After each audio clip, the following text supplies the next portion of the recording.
خداوند آپ کے ساتھ ہو۔ پاک انجیل مقدس متی کے مطابق اے خداوند تیری تمجید ہو۔ اس وقت یسوع نے اپنے شاگردوں سے کہا، میں تم سے کہتا ہوں کہ تمہاری راستی فقیوں اور فریسیوں کی راستی سے زیادہ نہ ہو تو تم آسمان کی بادشاہی میں ہرگز داخل نہ ہوں گے۔ تم سن چکے ہو کہ اگلوں سے کہا گیا تھا کہ تو خون مت کر، اور جو کوئی خون کرے وہ عدالت میں سزا کے لائق ہوگا۔ لیکن میں تم سے یہ کہتا ہوں کہ جو کوئی اپنے بھائی پر غصے ہو وہ عدالت میں سزا کے لائق ہوگا، اور جو کوئی اپنے بھائی کو راکا کہے وہ عدالت عالیہ میں سزا کے لائق ہوگا، اور جو اس کو احمق کہے وہ جہنم کی آگ کا سزاوار ہوگا۔ پس اگر تو قربان گاہ کے پاس اپنی نظر لے جائے اور وہاں تجھے یاد آئے کہ میرے بھائی کو مجھ سے کوئی شکایت ہے، تو اپنی نظر قربان گاہ کے سامنے چھوڑ کر چلا جا، پہلے اپنے بھائی سے میل کر، تب آ کے اپنی نظر گزران، جب تک تو اپنے مدعی کے ساتھ راہ میں ہے جلد اس سے میل کر، تا نہ ہو کہ مدعی تجھے منصف کے حوالے کرے اور منصف تجھے پیادے کے سپرد کرے اور تو قید خانہ میں ڈالا جائے۔ میں تجھ سے سچ کہتا ہوں کہ جب تک تو کوڑی کوڑی ادا نہ کرے گا وہاں سے ہرگز نہ چھوٹے گا۔ پاک انجیل کے وسیلہ سے ہم سب کی خطائیں معاف کی جائیں۔ آج ہم سب بڑے خوش ہیں کہ ہم خدا کے حضور آئے ہیں، اور یہ خدا ہی نے موقع دیا ہے، زندگی دی ہے، صحت دی ہے، ایمان کی مضبوطی عطا کی ہے کہ ہم روزوں کے دنوں میں خصوصی طور پر جمعہ والے دن نماز میں آتے ہیں اور 14 مقاموں کی عبادت میں شریک ہوتے ہیں، 14 مقاموں کا سفر یسوع کے ساتھ ساتھ کرتے ہیں، اور ہم دیکھتے ہیں کہ خدا ہمیں بہت سارے فضل عطا کرتا ہے۔ اس آج ہم یہ دیکھتے ہیں کہ پہلی تلاوت میں یہ بڑی خوبصورت بات بتائی گئی ہے۔ خدا فرماتا ہے کہ کوئی شخص زندگی کے کسی بھی دن میں، زندگی کے کسی بھی حصے میں، یعنی اس کی عمر 10 سال ہو، 12 سال ہو، 20 سال ہو، 40 سال ہو، 50 سال ہو، 70 سال ہو، جب اسے یہ احساس ہو جائے کہ خدا پاک ہے اور مہربان ہے۔ خدا کے مہربان ہونے کا احساس تو ہم سب کو ہے، لیکن جب یہ احساس ہو جائے کہ خدا اتنا مہربان ہے، اتنا پیار کرنے والا ہے، اور وہ خدا مجھے بھی دعوت دیتا ہے، اور وہ خدا چاہتا ہے کہ میں بھی اس کا بیٹا یا بیٹی، انسان، اس کے بنائی ہوئی مخلوق، میں بھی ہر ایک کو پیار کرنے والا بن جاؤں، میں بھی نیک انسان بن جاؤں۔ یہ خدا چاہتا ہے۔ انسان کی زندگی میں جس دن بھی اسے پتہ چل جائے، جس دن بھی، ہو سکتا ہے کہ بہت سارے لوگ پہلے ہی بڑے نیک ہیں، بڑے اچھے ہیں، لیکن کئی ہیں جو اس عمل سے ابھی تک گزر رہے ہیں۔ یہ عمل ہے، صفائی کا عمل ہے، پاک ہونے کا عمل ہے، اور پاکیزگی کی طرف چلنے کا عمل ہے۔ مسیح ہونا مسلسل پاکیزہ زندگی بسر کرنے کا عمل ہے، تاکہ ہم اپنی زندگی میں روز بروز خدا کی باتوں پر سوچ و بچار کرتے رہیں، خدا کی نعمتوں کا شکر ادا کرتے رہیں، اور اس طرح سے ہم نیک بنتے جائیں۔ تو اگر ہم یہ دیکھتے ہیں کہ خدا ہمیں پیار کرتا ہے، خدا پاک ہے اور خدا چاہتا ہے ہم بھی پاک ہوتے جائیں، تو پھر ہم یقیناً سب لوگ اپنے خیالوں میں، اپنی سوچوں میں پاک ہوتے جائیں گے۔ کیا خیال ہم سوچ سکتے ہیں کہ ہم بھی پاک ہیں؟ ہم بھی پاک ہیں کہ نہیں؟ ہم بھی پاک ہو سکتے ہیں اور ہو سکتے ہیں۔ یہ عمل ہے، ہر انسان ہو سکتا ہے۔ اور اس میں جب ہم یہ سوچتے ہیں خدا نے ہمیں پاک کرنے کے لیے، پاک بننے کے لیے ہی پیدا کیا ہے۔ جب ہم پیدا ہوئے چھوٹے سے تھے، کچھ پاؤنڈ کے تھے، چھوٹے سے تھے، تو اس کو خدا نے ہمیں پاک انسان پیدا کیا، پاک دنیا میں پاک انسان بھیجا۔ پھر ہم دنیا میں رہتے ہوئے ہم نے اچھے کام بھی سیکھے اور کچھ اچھے کام نہ سیکھے۔ ہم نے پیار اور محبت کے ساتھ بھی رہنا سیکھ لیا اور ہم نے لڑنا بھی سیکھ لیا۔ ہم نے دوسروں کو قبول کرنا بھی سیکھا، دوسروں سے نفرت کرنی بھی سیکھی،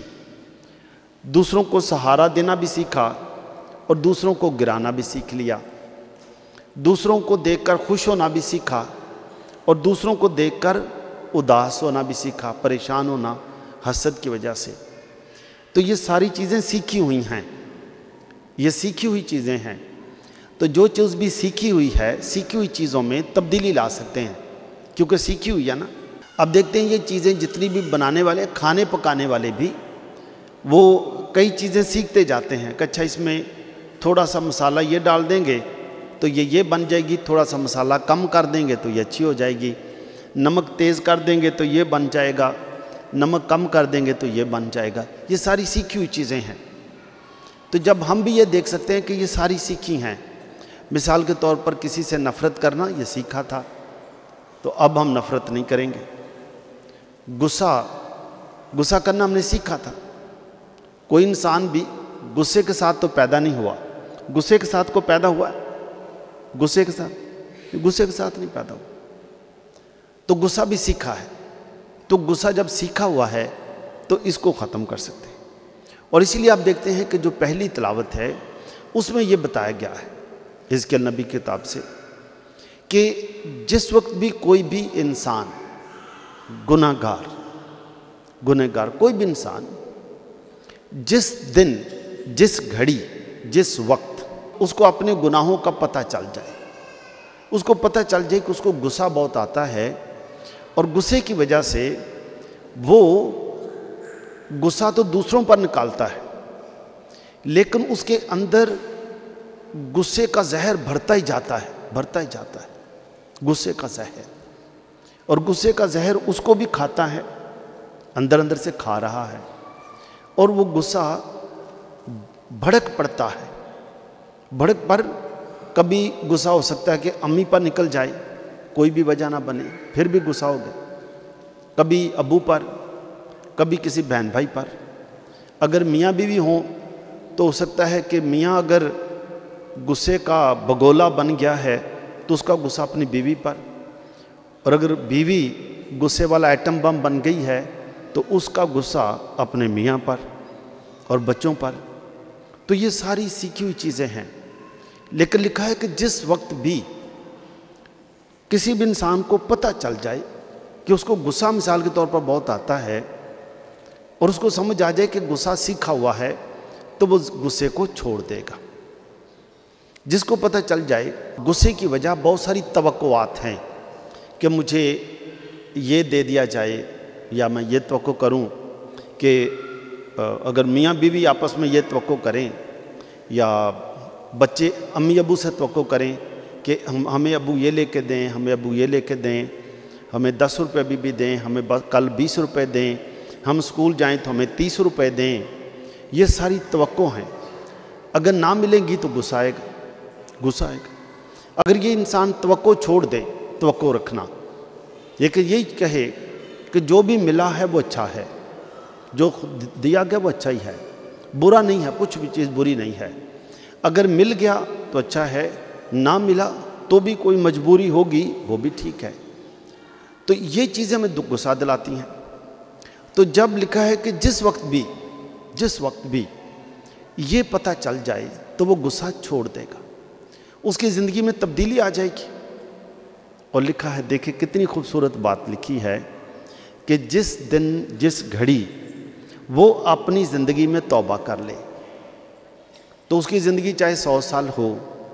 جتنے بھی گناہ اس نے پیچھے کیے ہیں، جتنے بھی گناہ پیچھے کیے وہ سب معاف ہو جائیں گے، سب معاف ہو جائیں گے۔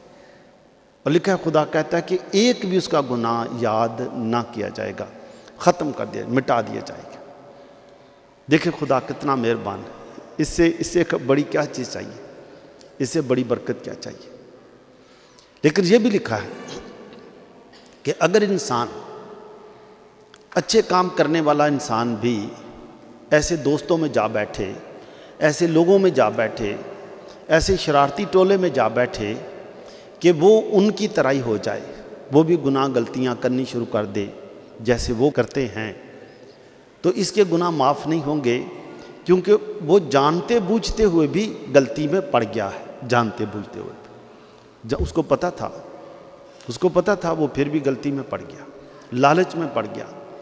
اس کی وجہ سے اس نے دوسروں کو نقصان پہنچایا، ایمان کو نقصان پہنچایا، ایمان کو ٹھیس پہنچائی، اور اس کی وجہ سے کئی بچوں کو، کئی لوگوں کو کا دکھ کا دل ٹوٹا، ان کا ایمان کمزور، پریشانی میں مبتلا ہو گئے، وہ ایمان کمزور ہو گیا۔ تو اس لیے یسوع مسیح فرماتے ہیں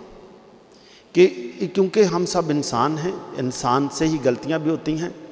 لیکن انسان ہی جس دن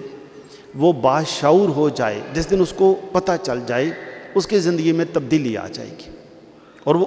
بہت اچھا انسان بن جائے گا، کیونکہ وہ اصل میں اچھا ہی ہے، اصل میں وہ اچھا ہی ہے۔ تمام لوگ اچھے ہیں، آپ سب اچھے ہیں، ہم اچھے ہی ہیں، لیکن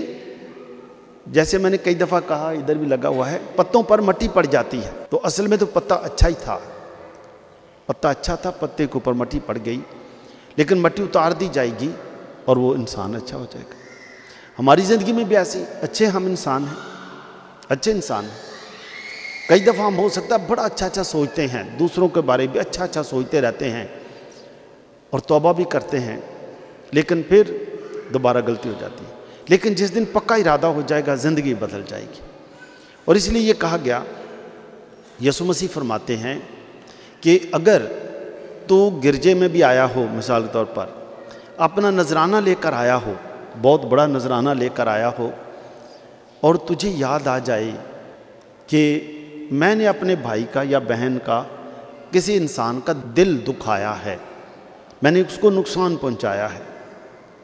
میں نے اس کو اپنے لالچ کی وجہ سے، میری توقع پوری نہ ہونے کی وجہ سے میں نے اس کو دکھ دیا ہے، اسے برا بھلا کہا ہے، تو وہ نذرانہ خدا کو پسند نہیں۔ خدا کو ایسے نذرانوں کی ضرورت نہیں۔ اپنا نذرانہ چھوڑ دے، پہلے اپنے بھائی بہن، میاں بیوی، بچوں سے، بچے ماں باپ سے جا کر پہلے وہ ان سے پیار کریں، ان سے صلح کر لیں، ان سے صلح کر لیں، تو مجھے صلح کا نذرانہ پسند ہے۔ مجھے یہ باقی کوئی بھی نذرانہ لے کر آئیں، چاہے مٹھائی لے آئیں، چاہے چاولوں کی دیگ بھر کے لے آئیں، چاہے بعض لوگوں کو کشمیری چائے پلائیں، روزہ کھلوائیں، خدا کہتے ہیں اس کی کوئی ضرورت نہیں، جس کی کوئی ضرورت نہیں۔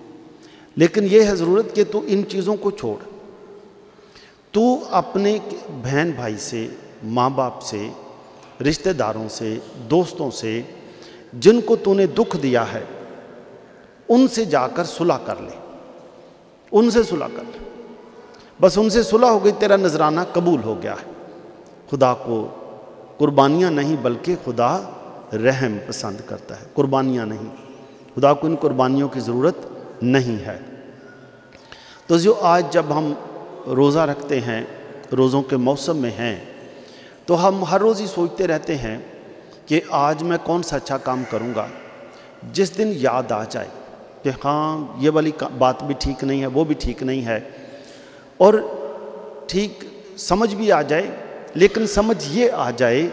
کہ دراصل میں اگر لوگوں سے توقع رکھتا ہوں کہ لوگ مجھے دیں، لوگ مجھے دیں، اور اگر وہ نہ ملے تو میں ان سے ناراض ہو جاتا ہوں، ناراض ہو جاتا ہوں۔ میں چاہتا ہوں کہ لوگ مجھے جیسے توقع سب رکھتے ہیں، اور نہ ہو تو یہی توقع رکھتے ہیں کہ یہ مجھے سلام کرے، اور اگر اس نے مجھے سلام نہ کیا تو ہم ناراض ہو جائیں گے، اور ہم کوئی نہ کوئی ناراض ہونے کا بہانہ ڈھونڈ لیتے ہیں۔ ہم کہتے ہیں اس نے میری عزت نہیں کی، یا اس نے یہ کیا یا وہ کیا۔ ناراض ہونے کے بہانے نہیں ڈھونڈنے، یہ توقع ہے۔ لیکن اگر ہم یہ سوچ لیں گے کہ اب ہم توقع نہیں رکھیں گے، ہم اپنی جگہ پر اچھے انسان بنتے جائیں گے، اچھے انسان، کسی کو نقصان نہیں دیں گے، کسی کی برائیاں نہیں کریں گے، کسی کا کردار کے بارے بات نہیں کریں گے، ہم اپنی جگہ پر اچھے انسان رہیں گے۔ تو جب آپ اچھے انسان رہیں گے تو کسی سے توقع نہیں بلکہ کسی کو دینے والے بن جائیں گے۔ دینے میں ضروری نہیں ہے کہ آپ لوگوں کو پیسے ہی دیں، اس کی کوئی ضرورت نہیں ہے، پیسوں کی کسی کو ضرورت نہیں۔ آپ لوگوں کو عزت دیں، اگر گھر میں ہیں تو امی کو آپ عزت دیں کہ امی آپ بہت اچھی ہیں، آپ نے اتنے سالوں سے ہمیں کھانے پکا کر دے رہی ہیں، اور ہم اس کے لیے اے امی خدا کا شکر ادا کرتے ہیں۔ ان کو دیں، یہ نہ کہیں لو امی آپ نے میرے لیے کیا کیا، ہم اسکول سے آئے تو آپ نے ہمارے لیے کھانا ہی نہیں پکایا، لیٹ کر دیا۔ تو یہ ناراضگی کی وجہ ہے کہ ہم چاہتے ہیں ہمیں امی کھانا دیں، لیکن اب ہم توقع چھوڑ کر ہم کہیں گے کہ خدا ہماری امی کو اور برکت دے، اتنے سالوں سے وہ ہمیں کھانا پکا کر کھلاتی ہیں اور ہم تیرا شکر ادا کرتے ہیں۔ یہ ہے پھر ہم دینے والے۔ جیسے میں نے کہا روپے پیسے کی بات نہیں ہے دینے میں، یہ نہیں ہے بات، آپ ان کے لیے شکریہ ہی ادا کریں، آپ دیں، آپ کہیں، ان کو اچھا کہیں، ابو کو اچھا کہیں کہ ابو آپ ہمارے لیے بڑی محنت کرتے ہیں، ہم خدا کا شکر ادا کرتے ہیں کہ خدا نے ہمیں بہت اچھے ابا عطا کیے ہیں۔ یہ شکر ادا کریں، دینے والے بنیں، الفاظ سے دینے والے بن جائیں۔ اپنے بہن بھائیوں کا شکر ادا کریں، اپنے ماموں کا، تایا کا، چچا کا، ماسی کا، خالہ کا، سب کا شکر ادا کریں، دینے والے بنیں، نہ کہ ان سے لینے والے بنیں۔ اسی طرح سے میاں بیوی ایک دوسرے کے لیے خدا کا شکر ادا کریں کہ آپ بہت اچھے ہیں، آپ بھی بہت اچھے ہیں۔ تو پھر یہ ہے کہ جو آپ میں اچھائی ہے وہ اچھائی اوپر آئے گی، پھر ہم سمجھ لائیں گے کہ ہمارے پاس بھی کچھ دینے کے لیے ہے۔ کیا خیال ہے ہمارے پاس کچھ دینے کے لیے ہے کہ نہیں ہے؟ جی کم از کم زبان سے کوئی اچھا جملہ تو کہہ سکتے ہیں کہ نہیں کہہ سکتے؟ تو عزیزو ایک شخص تھا، خدا نے اس کو کافی چیزیں بھی دی تھیں، اس کی کمی کوئی بھی نہیں تھی، لیکن وہ اکثر ہی غصے میں رہتا، پریشان سا رہتا، تو گھر میں بھی وہ چھوٹی چھوٹی باتوں پر لڑ پڑتا، بیوی سے ناراض ہو جاتا، بچوں سے ناراض ہو جاتا، پورے گھر کا ماحول خراب کر لیتا، چیختا، اونچی اونچی بولتا، اور بچوں نے بھی یہی سیکھ لیا، بچوں نے بھی اونچا بولنا شروع کر دیا۔ بچوں نے کہا کہ اچھا اگر ابا شیر ہے تو اسی بھی سوا شیر ہی ہوں گے، پھر اسی بھی ڈبل ہی بولیں گے، پھر ابا چپ ہوئے گا۔ بچہ نے بھی سیکھ لیا۔ لیکن ایک دن ایسے ہی روزوں کے دنوں میں اس نے بھی سوچا کہ جیسے ہم نے کئی دفعہ کہا کہ درخت بھی اپنے پتے گرا دیتے ہیں اور ان کے اوپر نئی شاخیں نکلتی ہیں۔ ایک دن اس کو بندے کو سمجھ آ گئی کہ سارا غصہ جو ہے وہ میری توقع پر ہے کہ میرے لیے یہ کریں، میرے لیے وہ کریں، میں ان کے لیے یہ کرتا ہوں، میں یہ کیا ہو نہ کیا ہو، لیکن اس وقت یہ سوچا میں ہی کرتا ہوں۔ لیکن اس کو سمجھ آ گئی کہ اصل میں اچھا انسان ہوں، میں بھی کچھ دے سکتا ہوں، میں کم از کم نہیں تو اچھے الفاظ کہہ سکتا ہوں، اچھی بات تو کہہ سکتا ہوں، کچھ بھی پیسہ نہیں لگے گا، زبان ہی ہلانی ہے تو زبان سے اچھی بات کہوں گا اور زبان سے شکریہ ادا کروں گا۔ اب میں توقع نہیں رکھوں گا کہ یہ مجھے اچھا کہیں، یہ مجھے کچھ دیں، اب میں ان کو دیا کروں گا۔ تو اسی طرح سے جمعہ کا دن تھا، تلاوت یہی تھی کہ تو قربان گاہ کے سامنے آ جائے، تجھے یاد آ جائے، نذرانہ چھوڑ کر پہلے صلح کر لے۔ اس کو بھی سمجھ آ گئی، وہ بھی نذرانہ تو نہیں لے کر آیا تھا لیکن اس کو سمجھ آ گئی۔ اس نے خدا کو کہا کہ اے خدا، میں کوئی نذرانہ تو نہیں لے کر آیا جو میں چھوڑ کر جاؤں، لیکن مجھے یہ سمجھ آ گئی ہے کہ میرے غصے کی وجہ سے، توقعات کی وجہ سے، توقعات کی ایکسپیکٹیشنز کی وجہ سے میرے گھر میں بے آرامی ہے، بے سکونی ہے، گھر میں جھگڑا ہو جاتا ہے، روزہ رکھ کر بھی ہم ناراض ہی رہتے ہیں، تو اے خدا مجھے آج برکت دے تاکہ میں آج سے اپنی زبان سے دوسروں کو اچھا کہنا سیکھوں، اور مجھے آج پتہ چلا ہے کہ میں اچھا ہوں، میری زبان اچھی ہے، میری زبان کی نرمی اے خدا بحال کر دے، نرمی، غصے کو میں دھیما کر لوں، اور اے خدا میرا یہی نذرانہ ہے۔ اور وہ جب گھر گیا نماز کے بعد، اب وہ گھر جا کر اپنے گھر والوں کے لیے کسی کو پانی پلا رہا تھا، بچوں کو بھی، بیوی کو بھی، کہ آپ بیٹھے میں یہ کرتا ہوں وہ کرتا ہوں، میں یہ بھاگ کر یہ چیزیں لے آتا ہوں، سبزی میں لے کر آتا ہوں۔ تو اس کی ایک دن کی ہی زبان میں تبدیلی آنے کی وجہ سے، زبان میں تبدیلی آنے کی وجہ سے ان کے گھر میں بڑا سکون ہو گیا، آرام ہو گیا، بے چینی ختم ہو گئی، پریشانی ختم ہوئی، جو گھر میں ٹینشن سی رہتی تھی، کھچ کھچ سی رہتی تھی، کبھی کسی کے سر میں درد، کبھی کسی کے سر میں درد، وہ سب ختم ہو گیا۔ ان کے لیے روزوں کا موسم برکتوں کا موسم ہوا، بہار کا موسم ہوا۔ میری دعا ہے کہ خدا آپ سب کو برکت دے، مجھے بھی برکت دے، تاکہ آج ہم خدا کو یہی کہیں کہ اے خدا آج ہم کوئی بہت نذرانے لے کر تیرے حضور تو نہیں آئے، لیکن میں نے بھی یہ دیکھا ہے کہ میں بے شمار کئی غلطیاں کرتا رہا، لیکن تو سہارا دیتا ہے۔ یسوع مسیح 3 دفعہ گرے لیکن اٹھ کر وہ اپنی منزل کی طرف چلتے رہے۔ اے خداوند بے شک میں بھی گرتا ہوں، لیکن آج میں کھڑا ہو کر بڑی جرأت کے ساتھ اپنے ایمان کے وسیلے سے چلتا رہوں گا۔ خدا آپ کو اپنے گھر کے لیے برکت کا وسیلہ بنائے،